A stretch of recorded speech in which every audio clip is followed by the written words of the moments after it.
Então não é sobre Ele explicou Deus como Passei a me conhecer. Pregações bonitas. Compartilhando. para pregar. te joga na parede. Estão querendo se exibir. Jesus Cristo, inocente, pagou por todos os nossos pecados. Querido Deus, amado Pai, Deus Todo-Poderoso, Criador do céu e da terra. Mais uma vez, Senhor, estou aqui diante da Tua presença, Pai, no nome do Senhor Jesus, Pai, para cumprir, Senhor, com aquilo que me foi passado, Senhor, com aquilo que tenho proposto no meu coração, juntamente com meus irmãos, Pai. Sabemos, ó Deus, que Tu está na direção de todas as coisas, Pai. Sabemos que o Senhor está trabalhando em nossas vidas e na vida de todos aqueles que participam diariamente deste devocional. E vai trabalhar também na vida daqueles que tiverem a oportunidade de rever. Pai, abençoa-nos, ó Deus. Protege-nos, guarda-nos, livra, Senhor, da fúria de Satanás, Senhor. Porque ele fica furioso conosco, Pai, quando estamos trabalhando para Ti, quando estamos estudando Tua palavra, Senhor. Nos empenhando, Pai, cada vez mais, aprendendo, Senhor. E aquilo que nós aprendemos de Ti fica dentro do nosso coração. E jamais esqueceremos, ó Pai. Isso serve de torre forte para nós, Senhor. Abençoa, Pai, Surantira, abençoa Tamires, abençoa Ruth, abençoa a minha família, Senhor. Abençoa o Fábio, Senhor, abençoa todos os irmãos que participam diariamente deste devocional, Senhor. E que mais e mais pessoas venham, Pai, somar conosco, Senhor. Como a Zilma, Senhor. Que mais e mais, Senhor, se apresente, Pai, com esse intuito e com essa responsabilidade, Senhor, de podermos estar prosseguindo da Tua obra, Senhor. É que eu te peço e já te agradeço. Em nome de Jesus. Amém. Amém. Esdras, capítulo 2. A lista dos que voltaram de Babilônia para Jerusalém com Zorobabel.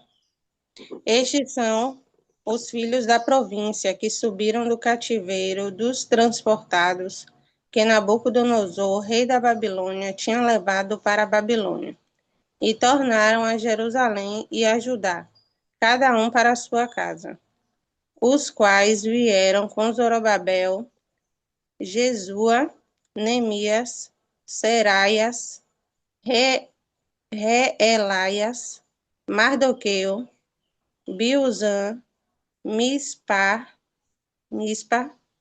Bigvai, Reum e Baaná. O número dos homens do povo de Israel, os filhos de Parós, 2.172. Os filhos de Cefatias, 372. Os filhos de Ará, 775. Os filhos de Paate, Moabe, dos filhos de Jesua e Joabe, 2.812. Os filhos de Elão, 1.254. Os filhos de Zatu, 945. Os filhos de Zacai, 760. Os filhos de Bani, 642. Os filhos de Bebai, 623. Os filhos de Azigade, 1.222. Os filhos de Adonicão, 666. Os filhos de Bigvai, 2.056. Os filhos de Adim, 454. Os filhos de Até, de Ezequias, 98. Os filhos de Bezai, 323. Os filhos de Jorá, 112. Os filhos de Assum, 223. Os filhos de Gibá, 95. Os filhos de Belém, 123. Os homens de Netofa, 56. Os homens de Anatote, 128. Os filhos de Azimavete, 42. Os filhos de Queriate-Arim, Sefira e Beerote, 643. Os filhos de Ramá e Gaba, 621. Os homens de Micmas, 122. Os homens de Betel e Ai, 223. Os filhos de Nebo, 52. Os filhos de Magbis, 156. Os filhos do outro, Elão, 1254. Os filhos de Arim, 320. Os filhos de Lode, Adide e Ono, 725. Os filhos de Jericó, 345. Os filhos de Senaá, 3.630. Os sacerdotes, os filhos de Jedaias, da casa de Jesuá, 973. Os filhos de Imer, 1.052. Os filhos de Passur, 1.247. Os filhos de Arim, 1.017. Os levitas, os filhos de Jesuá e Cadmel, os filhos de Odovias, 74. Os cantores, os filhos de Asaf, 128. Os filhos dos porteiros, os filhos de Salu, os filhos de Ater, os filhos de Talmon, e os filhos de Acube, e os filhos de Atita, e os filhos de Sobai, por todos 139. E os Netnins, os filhos de Zia, os filhos de Azufá, os filhos de Taboate, os filhos de Queiroz, os filhos de Siá e os filhos de Padom, os filhos de Lebana, os filhos de Argaba, os filhos de Assub, os filhos de Agad, os filhos de Samlai, os filhos de Inã, e os filhos de Gidel, os filhos de Agar, os filhos de Reaias, os filhos de Rezim, os filhos de Nacoda, os filhos de Gadzão, os filhos de Uzá, os filhos de Pezeia, os filhos de Bezai, os filhos de Asnã e os filhos de Meuim e os filhos de Zefuseus. Amém.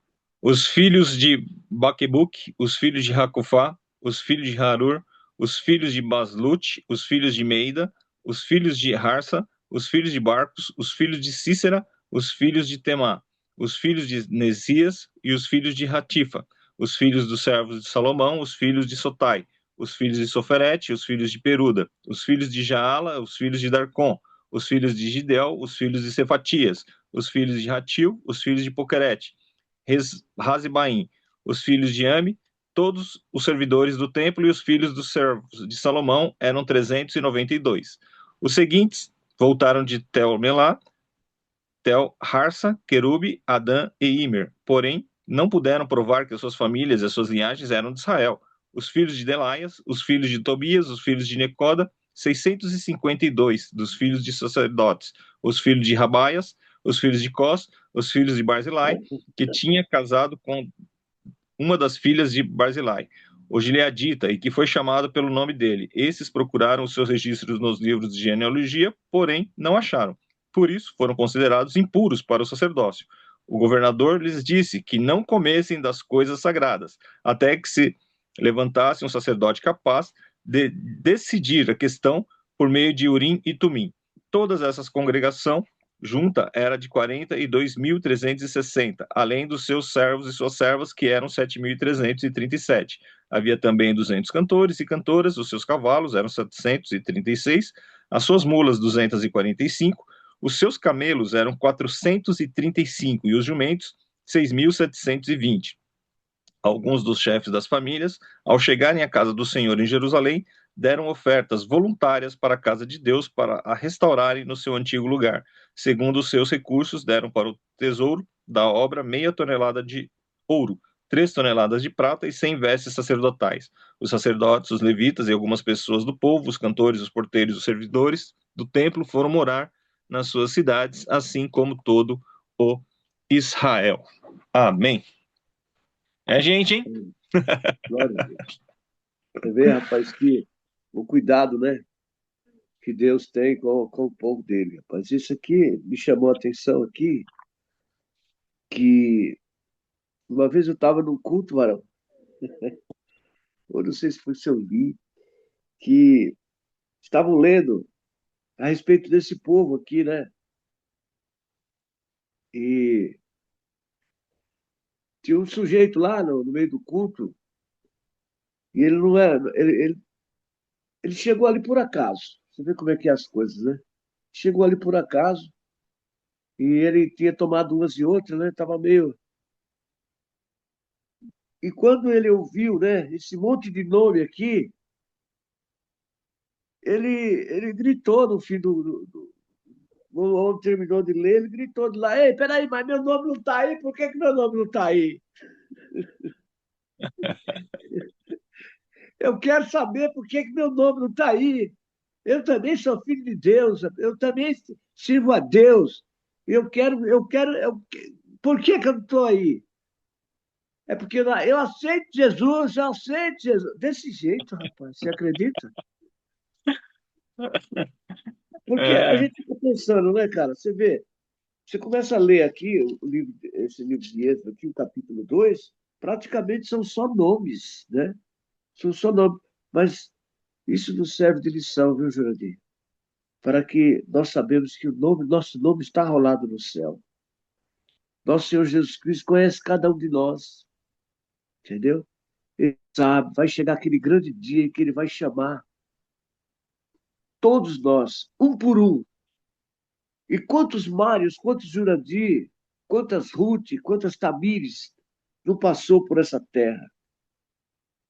Mas naquele dia, naquele grande dia, quando o Senhor chamar qualquer um de nós, nós nos levantaremos e iremos ao encontro dele, porque Deus é tremendo.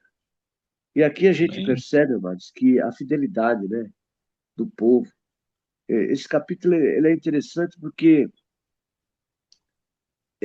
traz a lista, né, dos exilados, dos judeus que tornaram a Babilônia para Jerusalém com Zorobabel, né?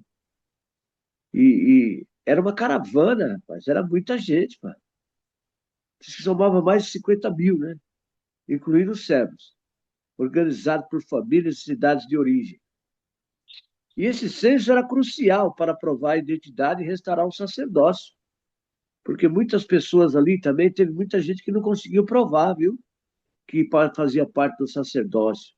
O povo ficou completamente perdido por aqueles 70 anos que ficaram ali. E aqui estava lendo aqui, diz que o capítulo é mais do que um censo populacional, né? Ele destaca verdades essenciais. Essa lista, né, é uma lista que prova que Deus manteve a promessa de preservar o remanescente após 70 anos de exílio na Babilônia. Ele preservou a identidade e cada família, por menor que fosse, tinha um propósito. Aqueles que não conseguiam provar sua genealogia foram impedidos de servir como sacerdotes, antes que sua linhagem fosse confirmada. E teve também a parte, né, das ofertas voluntárias, né? E o povo já estava daquele jeito, né? Mas eles reconstruíram o templo, Barão. Eles, eles, eles ofertaram, fizeram de tudo para reaver a casa do Senhor. E isso também nos prova, Jurandir, olha, ao meu ver, isso nos mostra que nós nunca devemos desistir, cara.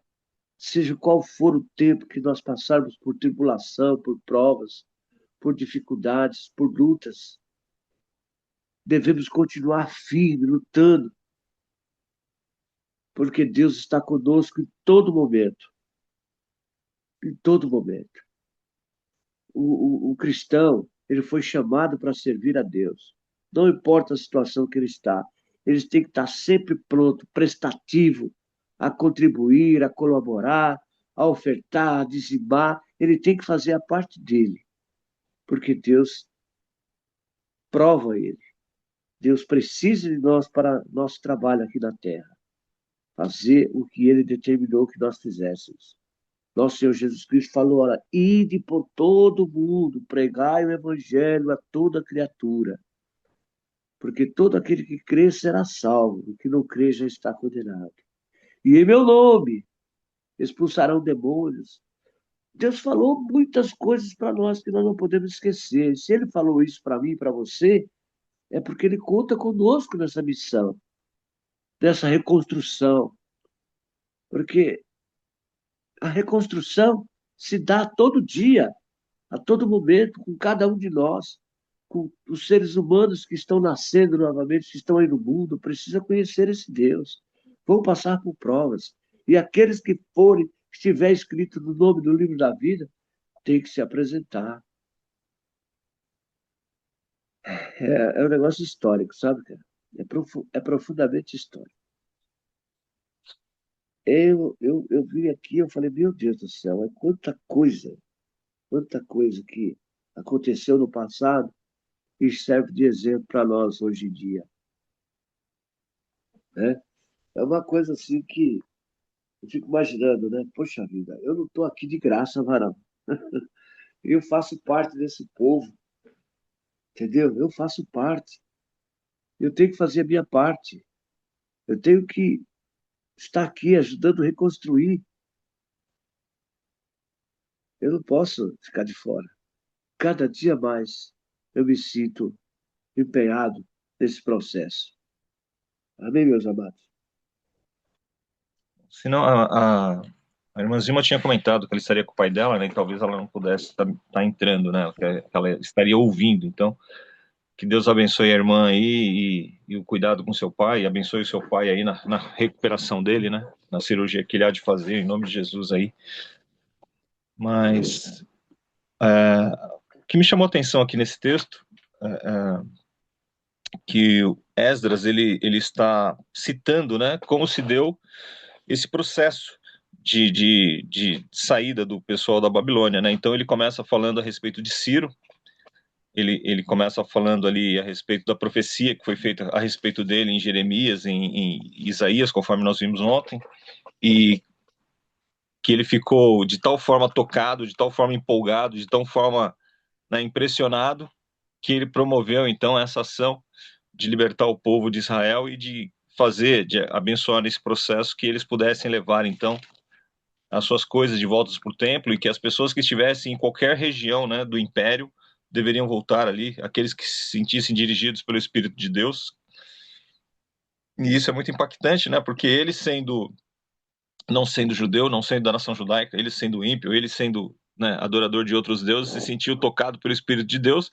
Então você vê um rei, né, falando a respeito de Deus e dizendo para o povo que é judeu, né, aquele que se sentir tocado volta, né, isso deve ter sido muito impactante, né, falou, pô, se Deus está falando através dele, né, cara, então é um reconhecimento de tudo que Deus havia feito na história de Israel e que ele era o Senhor da história, né, que ele continuava dominando ali e que estava dando a libertação, porque também era isso, né, estava dando uma libertação para o povo, né, você era escravo, você estava aqui debaixo do jugo de outro povo e você está sendo liberto, né, e está sendo liberto em condições de poder voltar para sua terra, né? De você estar sendo de alguma forma abençoado, você está sendo estimulado pelo governo para voltar para sua terra.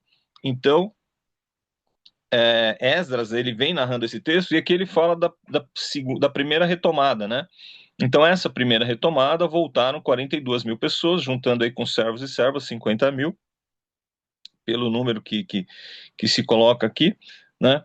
E nós vemos que a história de Israel ela é muito interessante, porque quando a gente pega lá no Êxodo, né, o Êxodo, quando o povo saiu do Egito, né, no capítulo 12 ali, tem um censo, 12:37, e eles falam de 600 mil pessoas, né. Hoje os historiadores, né, eles questionam um pouco essa questão dos números na Bíblia, em termos de população, né, Porque quando você pensa em 600 mil só de homens, né, que podiam pegar em armas, só de adultos, na hora que você põe as crianças aí, você pode multiplicar esse valor por quase 3, né, vamos dizer, né?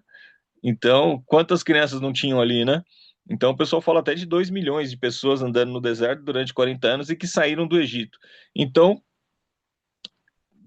sem querer aqui, né, dizer se está certo ou errado, mas era muita gente, né? E aqui também era, não era tanto quanto esse valor, porque era uma primeira leva, né? Talvez fosse 10% desse valor que saiu do Egito com Moisés, mas 42 mil, quando a gente pensa hoje, né? Você fala assim, pô, é um estádio lotado, né? Tem estádio de futebol aí que cabem aí 50 mil pessoas, né?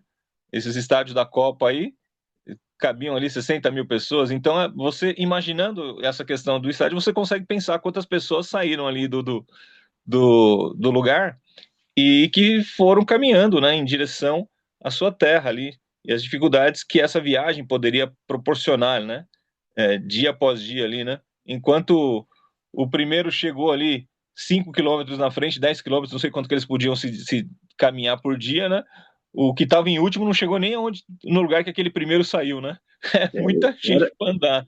era distante, não era perto, não. Então, e aí então Esdras, né, ele vem trazendo essa história. Então aqui ele está falando da lista de das primeiras pessoas que saíram ali com Zorobabel, né?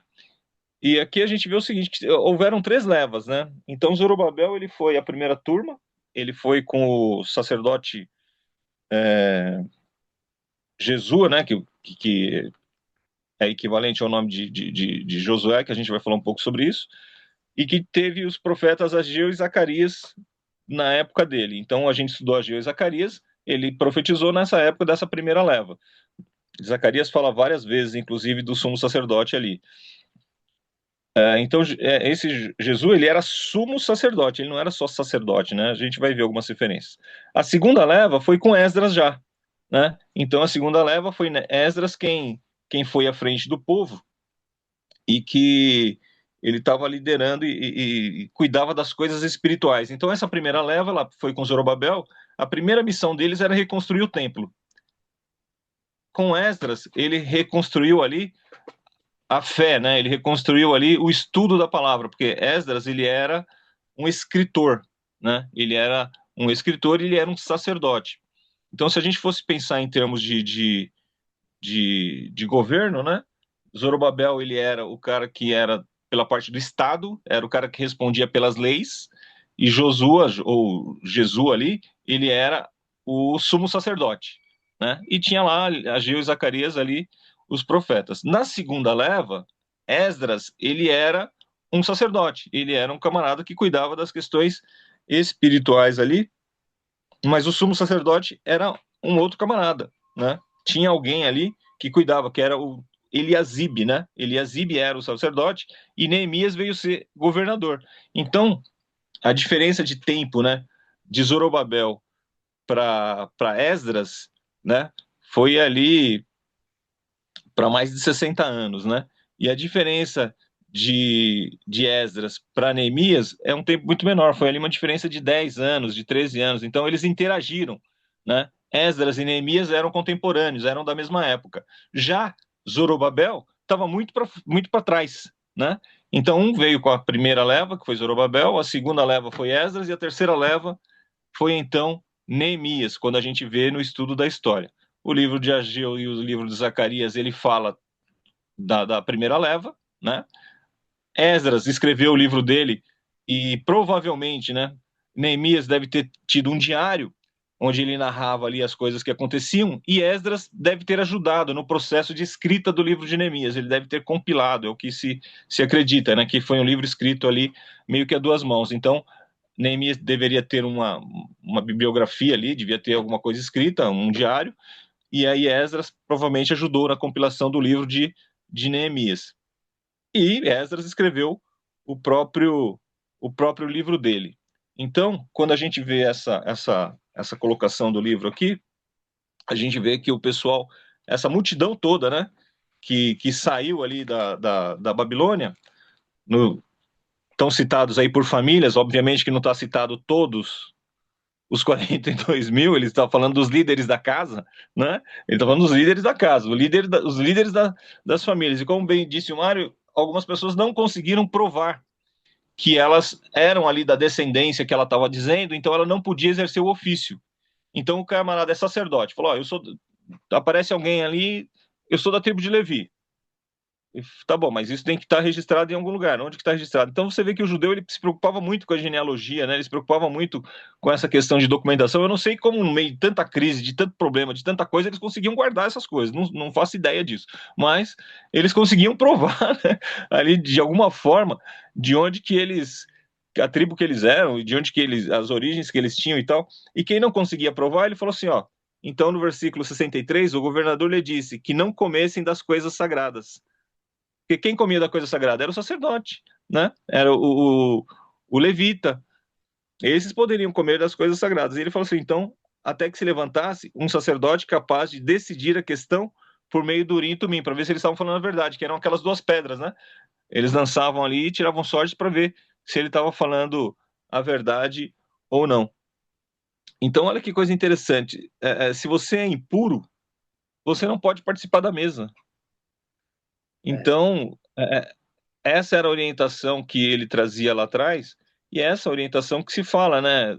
Mesmo na ceia, ele fala assim: olha, analise-se o homem a si mesmo e participe. Se você não tiver em condição, se coloque em condição, mas participe. Não é para você se participar de forma impura, mas se coloca na condição, pede perdão para Deus, se coloca na posição de querer se arrepender, né? De querer corrigir, se querer estar andando direito ali e participe da mesa, né? Então torne-se puro para poder participar. Isso que traz a palavra de Deus aí para nós, né?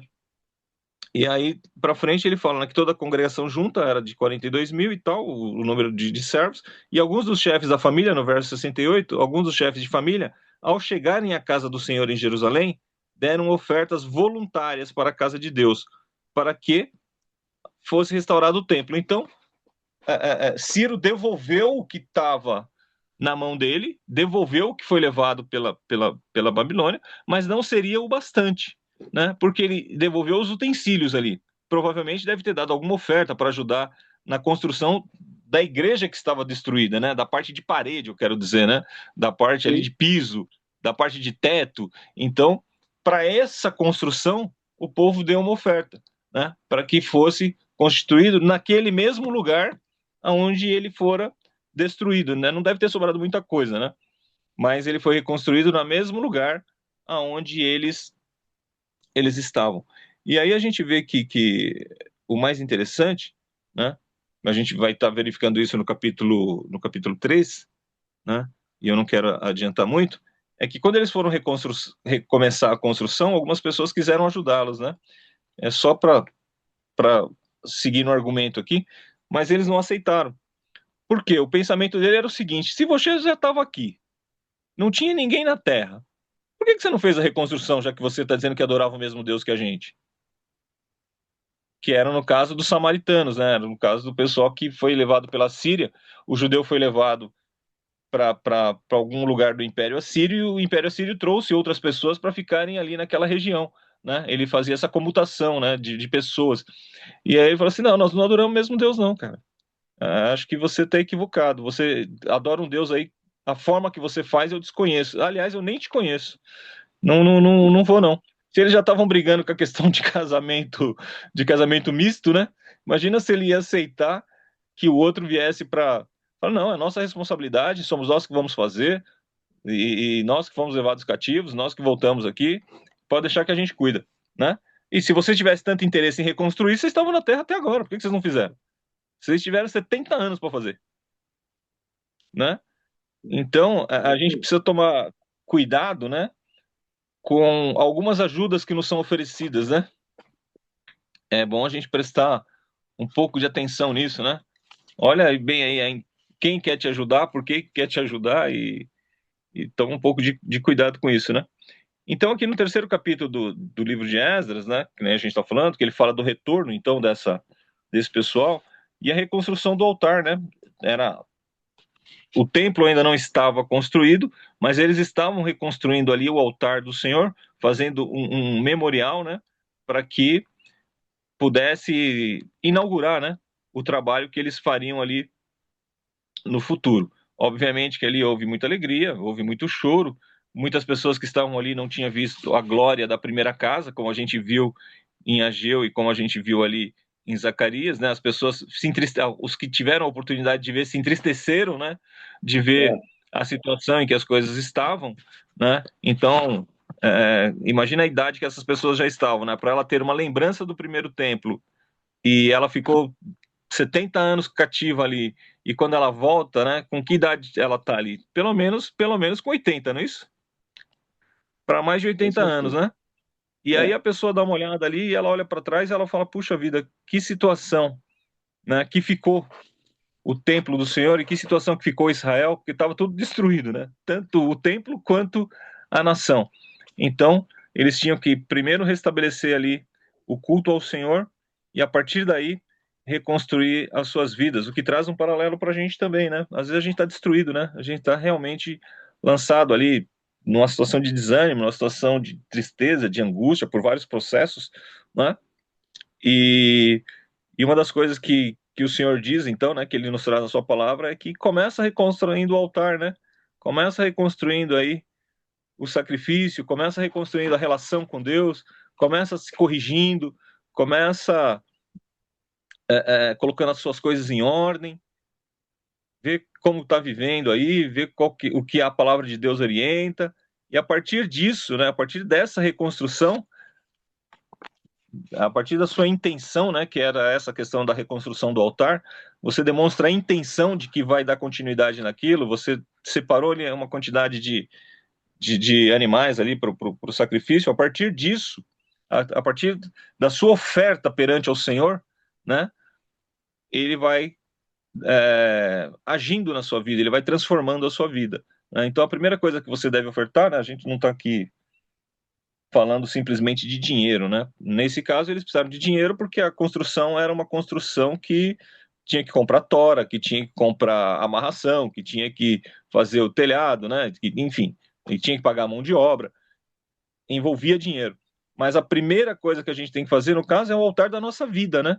É como nós estamos vivendo, como nós estamos nos posicionando diante de Deus, como nós estamos agindo com a sociedade, com a nossa família.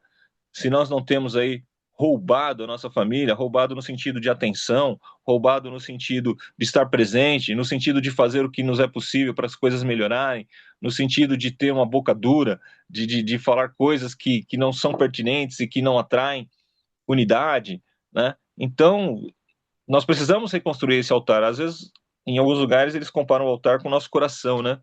Então, como que nós estamos, né, levando, o que nós estamos levando para o nosso coração, o que nós estamos levando aí para a nossa vida. Então, esse texto nos leva para esse lugar, né? Nós somos o templo onde o Espírito Santo de Deus habita, né? E então, a primeira coisa que nós precisamos fazer é reconstruir esse altar, né? É nos voltarmos para o Senhor, é colocarmos a nossa vida diante dele, dizermos aqui: Senhor, eis-me aqui, faz as reformas que são necessárias, constrói as minhas paredes, bota as portas, bota aí as janelas, né? Mas começa com a intenção, né? Não adianta só reclamar que as coisas estão ruins, né? Não adianta só reclamar que a cidade foi passada a fogo e que o templo foi destruído, né? O que você está disposto a fazer para mudar essa realidade? O que você está disposto a fazer para que você possa estar aí a serviço de Deus? Vamos ler aí, Esdras, adiantar um pouco, né, a nossa leitura, só para melhorar o entendimento. Neemias, capítulo 8, verso 9. Diz aqui: Neemias, que era o governador, e Esdras, sacerdote e escriba, e os levitas que ensinavam o povo disseram a todos: este é o dia consagrado ao Senhor. Então é só para dizer que eles estavam juntos na mesma época e no mesmo lugar, né? Então Neemias, ele era o governador, que foi colocado ali pelo rei, porque quando ele recebe, a gente vai ver ainda no livro de Neemias, né, na sequência que a gente vai ler, mas aqui é só para dizer que Neemias reconhece aqui Esdras como um sacerdote e como um escriba. Então ele, para ser sacerdote, para ser escriba, ele tinha que ser levita. Então ele era o responsável por ensinar a palavra de Deus ali para o povo, né? No capítulo 8 de Neemias, no começo, né, na minha Bíblia pelo menos, ele traz aqui um nome do início do texto, né? Ele tem o tema, ele diz: Esdras leu o livro da lei diante do povo. Então Esdras era esse camarada que cuidava dos escritos, ele era o camarada que interpretava a lei e era o camarada que lecionava, era o camarada que ensinava ali. Beleza até aqui? Tá, tudo bem. Né? Aí quando a gente pega, voltando um pouco lá em Zacarias, vamos ler Zacarias capítulo 3, do verso 1 ao 6, só relembrando o que a gente já passou, né? Só para contextualizar. Zacarias, então, ele estava ali no tempo de Zorobabel, né? Ele era o profeta, né? E Zacarias, ele fala no capítulo 3, ele tem uma visão, né? Então, já o início... Versículo. Qual versículo? Do 1 ao 6, do 1 ao 6, 1 ao 6. E me mostrou o sumo sacerdote Josué, o qual estava diante do anjo do Senhor, e Satanás estava à sua mão direita para se lhe opor. Mas o Senhor disse a Satanás: o Senhor te repreende, ó Satanás. Sim, o Senhor que escolheu Jerusalém te repreende. Não é este o tição tirado do fogo? Ora, Josué, vestido de vestidos sujos, estava diante do anjo. Então, falando, ordenou aos que estavam diante dele, dizendo: tirai-lhe estes vestidos sujos. E a ele lhe disse: eis que tenho feito com que passe de ti a tua iniquidade, e te vestirei de vestidos novos. E disse eu: ponha-lhe uma mitra limpa sobre a sua cabeça. E puseram uma mitra limpa sobre a sua cabeça, e o vestiram de vestidos, e o anjo do Senhor estava ali. E o anjo do Senhor protestou a Josué, dizendo: assim diz o Senhor dos Exércitos: se andares nos meus caminhos, e se observares as minhas ordenanças, também tu julgarás a minha casa, e também guardarás os meus átrios, e te darei lugar entre os que estão aqui. Ouve, pois, Josué, sumo sacerdote, tu e os teus companheiros que se assentam diante de ti, porque são homens preciosos, potenciosos, portentosos. Eis que farei vir ao meu servo o renovo, porque eis aqui a pedra que pus diante de Josué. Sobre esta pedra única estão 7 olhos. Eis que eu esculpirei a sua escultura, diz o Senhor dos Exércitos, e tirarei a iniquidade desta terra num dia. Naquele dia, diz o Senhor dos Exércitos, cada um de vós convidará o seu companheiro para debaixo da videira e para debaixo da figueira. Amém? Amém, Mário? Até aí. Então você vê que Josué era o sumo sacerdote sobre o governo de Zorobabel. Então Zorobabel era o governador, Josué era o sacerdote, e ali o sumo sacerdote, né, na verdade, sumo sacerdote, e houveram várias revelações, né, ali a respeito de Josué e daquele período de reconstrução do templo, e o Senhor está dizendo que o próprio Jesus era a pedra angular, né? Então era a pedra pela qual a edificação seria baseada, né? Então, na primeira volta, na primeira vinda lá, na primeira saída do povo de Israel da Babilônia, eles foram para lá sobre o governo, né, de Zorobabel, sobre o sumo sacerdócio de Josué, sobre os profetas Ageu e Zacarias, com o objetivo, então, de construir o templo. Na segunda leva, Esdras foi primeiro, né? Primeiro foi Esdras, que aí ele era o sacerdote, e ele era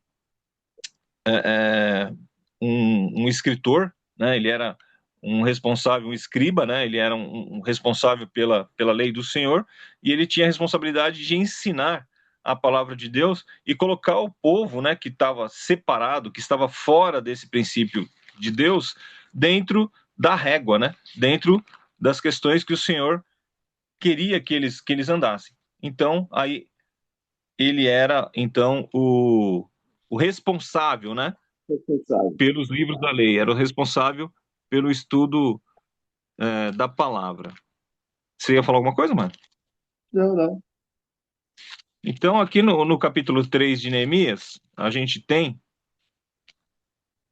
no livro de Neemias, ele está falando aqui, ele na construção das muralhas, que a gente vai ver para frente, né? Mas é só para citar.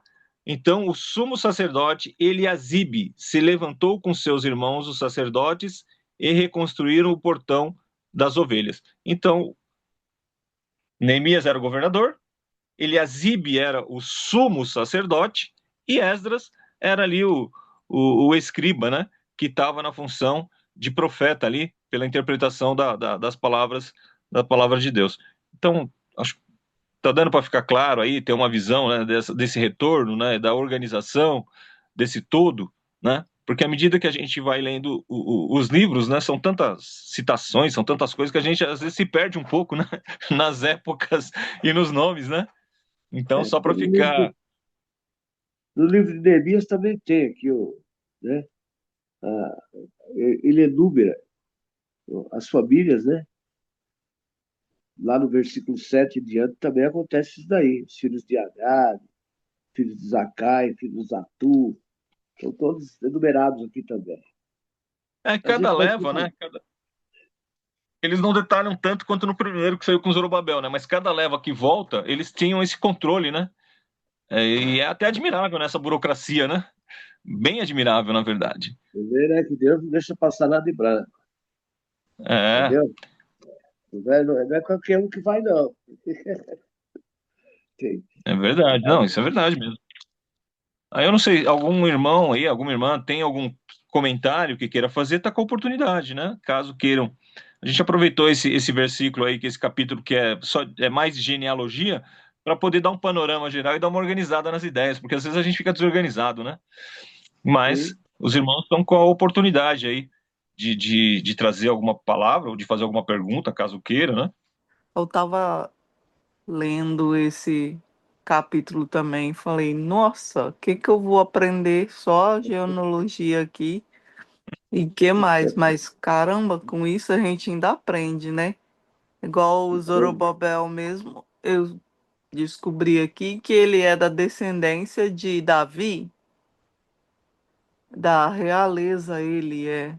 Então, é aí que ficou salvo a descendente de Davi para que viesse o Senhor Jesus, né? E eu tava preocupada com isso, como é que eles foram destruídos e onde tá a descendência de Davi? Agora eu descobri onde ela tá aí. E também eu estava curiosa, porque eles voltaram e construíram o templo no mesmo lugar, no mesminho lugar que era o antigo. Era só ruínas e podia escolher um lugar melhor, mais limpo, entendeu? Que não tivesse que tirar tanto escombros, né, para poder construir, mas era porque lá era o lugar onde Deus descia, né, para falar com o povo, era o lugar onde tinha a história, onde tinha memória. Nossa, é tanta coisa que eu estou descobrindo e vendo o porquê. Então também tem que, quando chegaram lá os povos que voltaram, os mais velhos choraram por lembrar da destruição e do que eles tinham ali, da presença de Deus e tudo. E os mais novos gritaram de alegrias porque eles iam poder reconstruir o templo que eles ouviram falar das maravilhas, das lembranças. Então, e se eles não construíssem ali, é, as memórias não iriam ser as mesmas. Então, esse era o lugar. É igual, né, também cita que é o lugar onde Abraão trouxe Isaac e Deus fez a providência, então ali era um lugar de providência também. Então, tem mais para mim estudar, mas eu queria falar essa parte que eu achei interessante, porque eles voltaram e construíram no mesmo lugar, e aonde está a descendência de Davi. Então, eu também achei interessante mencionar isso. Amém? Amém. A Tamires ia falar, não sei, ela tirou o microfone, depois ela pôs de novo ali, não sei se ela ia trazer alguma coisa. Não. Não, não ia trazer nada, não. Só ouvindo vocês mesmo, porque assim, não adianta eu chegar e falar uma coisa que eu não estou assim por dentro, né? Então é melhor ouvir e estar aprendendo com vocês, que você está mais por dentro, né? Nessas passagens. Fica melhor. Amém? Fica à vontade, né? Não, fica à vontade. Aqui, né? Tem problema nenhum, não. O importante é que a gente está aprendendo, né? Uns com os outros aqui. Isso, É mas com eu estou você, Mário. aprendendo. Isso. Amém. Bem, amados, a hora se passou, já são 8 horas e 6 minutos aqui no Brasil, e eu dou por encerrado isso aqui, esse livro de hoje, né? Nós prosseguiremos amanhã, capítulo 3. Tudo que tinha que ser falado foi dito, foi concluído. Sabemos que nosso Deus é um Deus ordeiro e ele requer isso de nós, porque está aqui todos os nomes dos que voltaram, né? Uma caravana grande, e está aqui os levitas também, os cantores, e todos que voltaram para reconstruir o templo. Isso nos serve de lição hoje em dia para nós. Nós somos o templo do Espírito Santo. Nossa casa tem que estar construída, abastecida, preparada para adorar o Senhor, como Ele deseja.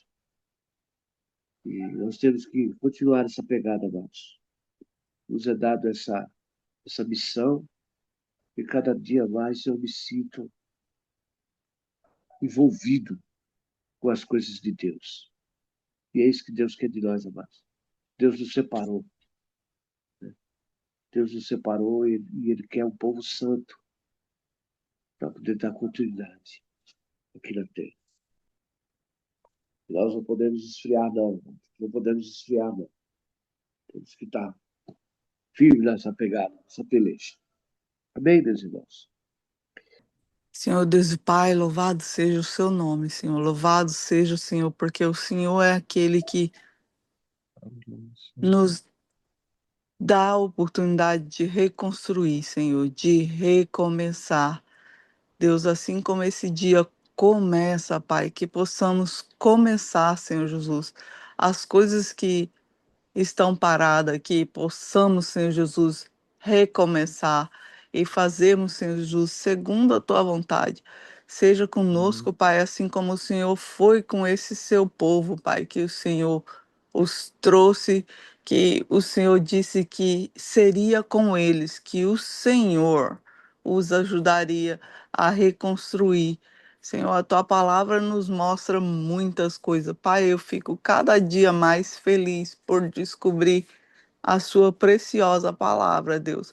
Deus, tá tudo aqui, como que a gente escuta nossos pais dizer, outros irmãos falar, Senhor, quando prega a sua palavra. Você escuta, às vezes, quando eu era a ouvinte e não a que estudava a sua palavra, aqui colocava os olhos nela, só ouvia, Deus, eu ficava às vezes com dúvida, será se isso é assim? Mas Deus, o Senhor é um Deus que não deixa dúvida. O Senhor se mostra, o Senhor diz quem o Senhor é. O Senhor nos ajude, Pai, a ter nossa identidade em Ti também, Senhor, para sabermos quem somos, Senhor Jesus. E que possamos, Senhor Jesus, todos os dias aprender mais e mais, vir buscar aqui, ler e ter certeza, Senhor Jesus, porque isso, Senhor, nos garante que o Senhor é aquele que faz, o Senhor é aquele que é organizado, o Senhor é aquele que é perfeito, Deus. Nós não temos como ser, Senhor Jesus, perfeitos como o Senhor, mas o Senhor é aqueles que nos ensina como devemos ser. E se nós nascemos, Senhor Jesus, e somos a sua imagem, devemos, Senhor Jesus, estar prosseguindo para sermos parecido contigo, Deus. Então nos ajuda, Senhor, porque não é fácil, nos mostra, Senhor Jesus, o caminho que devemos andar. Senhor Jesus, a tua palavra diz isso, que até um pai aqui terreno, ele nos ensina o caminho que devemos andar. E até quando crescer, nós não vai desviar dele. Então imagina o Senhor, que é Deus. Assim como o Senhor ensinou o caminho de volta para aquele povo, ensina para nós, Senhor Jesus, o caminho de volta, que às vezes pegamos o caminho errado. Então, Senhor Jesus, nos mostra o caminho de volta para reconstruirmos, para sermos, Senhor Jesus, mais parecido contigo, mais do que o Senhor quer. Por isso, Deus, eu te agradeço a oportunidade de poder, Senhor Jesus, estar mais perto de ti. Te agradeço, Deus, porque o Senhor coloca as provas no nosso caminho, para que nós possamos enxergar quem é o Senhor, para que possamos, Jesus, voltar. Verdade, Senhor. Por isso, Deus, eu te agradeço por todas elas, Pai, porque nada é em vão. Pai, eu também Amém. quero apresentar o pai da dona Zilma, que o Senhor esteja com ela, com ele, com toda a família, colocando, Isso. Senhor Jesus, a paz, dando a eles sabedoria, Senhor, mostrando a Isso. eles, Pai, que devemos honrar os mais velhos, que devemos, Jesus, ser pessoas com mais amor no coração e não pensarmos, Senhor Jesus, somente no na provisão que estamos vendo ali na nossa frente, Pai, porque o Senhor é aquele que provê todo o tempo.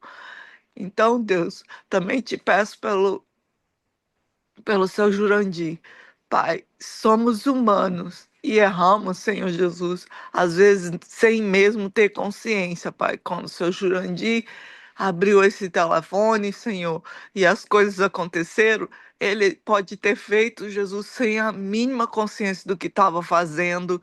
E as pessoas, Pai, que são má, aproveita, Senhor Jesus, da nossa inexperiência, inconsciência, Senhor Jesus, mas o Senhor é o Deus justo e nós servimos a esse Deus justo. Que o Senhor venha com justiça na causa do seu Jurandir, Pai, e que o Senhor providencia, Senhor Jesus, justiça, porque aquele que te pertence, o Senhor guarda, aquele que faz a tua vontade, o Senhor providencia. Assim como eu ouvi ontem, Pai, que aqueles que fazem a sua vontade, Senhor Jesus, aqueles que estão trabalhando, estão no trabalho, Senhor, a sua bênção os alcançará. Que a sua bênção, Senhor, nos alcance. A mim, Senhor, ao seu Mário, ao seu Jurandir, a Tamires, a dona Lucinha, Fábio, a todos que aqui vêm, Senhor Jesus, a todos que aqui estão, Pai. Estou pedindo por nós, porque estamos juntos aqui, Pai, como uma família que todos os dias acorda e fala bom dia e compartilha a sua palavra, que é o melhor pão que podemos ter para começar o nosso dia. Então, Senhor Jesus, estou pedindo por essa família aqui, Deus. E também, Senhor, colocando na tua presença a nossa família, a família de cada um, Deus.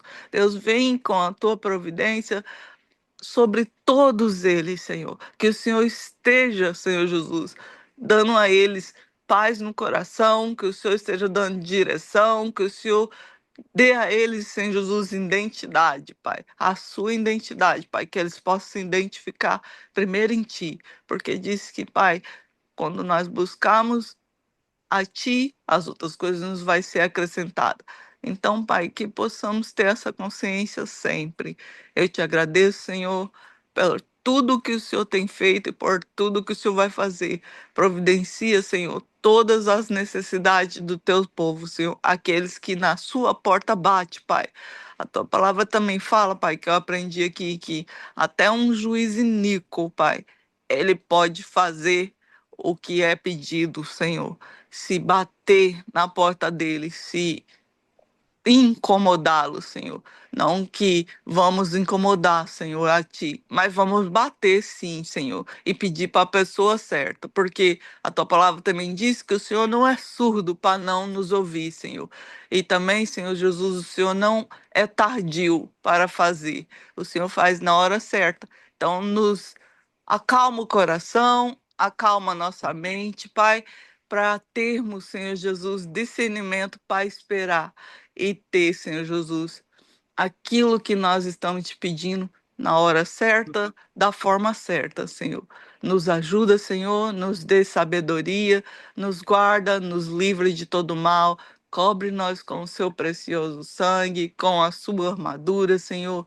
Nos protege, Senhor, e nos guarda, Senhor, por todos os dias que ainda vamos viver, Senhor. E especialmente, Senhor, hoje. Senhor, eu te agradeço no nome de Jesus. Amém. Louvado seja o seu nome, Deus. Então não é sobre Ele explicou Deus como Passei a me conhecer. Pregações bonitas. Compartilhando. Para pregar. Te joga na parede. Estão querendo se exibir. Jesus Cristo, inocente, pagou por todos os nossos pecados.